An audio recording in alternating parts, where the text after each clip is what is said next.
மக்களவைத் தேர்தலில் 40 தொகுதிகளில் போட்டியிடும் நாம் தமிழர் கட்சி வேட்பாளர்களை சீமான் அறிமுகம் செய்து வைத்தார். கிருஷ்ணகிரி தொகுதியில் வீரப்பன் மகள் வித்யா களமிறக்கப்பட்டுள்ளார்.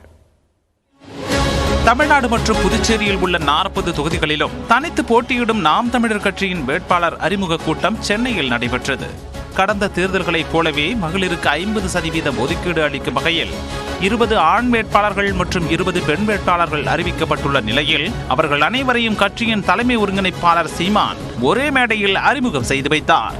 இந்த தேர்தலில் சீமான் போட்டியிடாத நிலையில் கட்சியில் பல முக்கிய நிர்வாகிகளுக்கு வாய்ப்பு வழங்கப்பட்டுள்ளது. அதன்படி தஞ்சாவூரில் ஹுமாயூன் கபீர், மயிலாடுதுறையில் காளியம்மாள், தென்காசியில் இசை மதிவாணன் ஆகியோர் களமிறங்குகின்றனர். ஒவ்வொரு வேட்பாளராக அறிமுகம் செய்து வரும்போது கிருஷ்ணகிரி வேட்பாளராக வீரப்பனின் மகள் வித்யா வீரப்பனை சீமான் அறிமுகம் செய்த போது விசில் சத்தம் எகிரியது.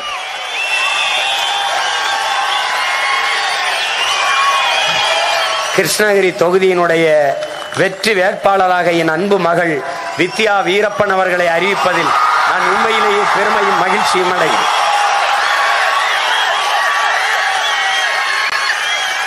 வீரப்பனின் மூத்த மகள் வித்யா ராணி 4 ஆண்டுகளுக்கு முன்பு பாஜகவில் இணைந்தார்.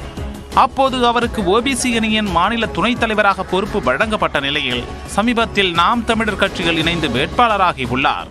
கிருஷ்ணகிரியில் உள்ள அடித்தட்டு மக்கள், ரொம்ப வறுமை கோட்டின் கீழே உள்ள மக்களுக்கு நிறைய வந்துட்டு படித்த இளைஞர்கள் இருக்கிறாங்க. அவங்களுக்கெல்லாம் ஒரு லோன் ப்ராசஸ், சிறு பிசினஸ்கள் இதெல்லாம் வந்து ஏற்படுத்தி கொடுக்கறதுக்கான ஐடியாஸ் இருக்கு. இதேபோன்று விழுப்புரம் தொகுதியில் போட்டியிடும் திரைப்பட இயக்குனர் மு. களஞ்சியம், கள்ளக்குறிச்சியில் போட்டியிடும் இயக்குனர் ஜெகதீசன், புதுச்சேரி வேட்பாளர் மருத்துவர் மேனகா ஆகியோரையும் சீமான் அறிமுகப்படுத்தினார். விளவங்கோடு சட்டப்பேரவை தொகுதி இடைத்தேர்தலுக்கான வேட்பாளராக அண்மையில் கொலை செய்யப்பட்ட நாம் தமிழர் கட்சி நிர்வாகி சேவியர் குமாரின் மனைவி ஜெமினி போட்டியிட உள்ளார். அவரை சீமான் அறிமுகம் செய்த போது ஏராளமானோர் நிகழ்ச்சியுடன் ஆரவாரம் செய்தனர். என் உயிருக்கு இனிப்பானவன் சேவியர் குமார் அவர்கள் கொலை செய்யப்பட்டார். அவருடைய இல்லத்தரசி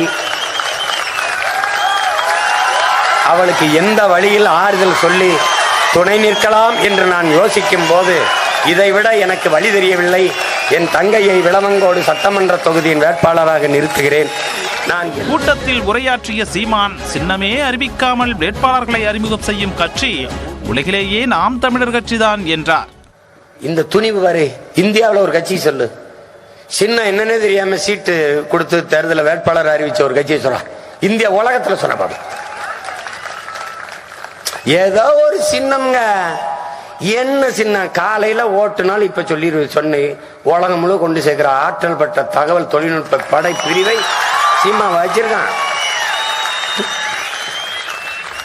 நாம் தமிழர் கட்சி சார்பில் மக்களவை தேர்தலில் போட்டியிடும் 40 பேரில் மருத்துவர்கள் 16 பேர், பொறியியல் பட்டதாரிகள் 7 பேர், முனைவர்கள் மற்றும் பேராசிரியர்கள் தலா 2 பேர் என்பது குறிப்பிடத்தக்கது.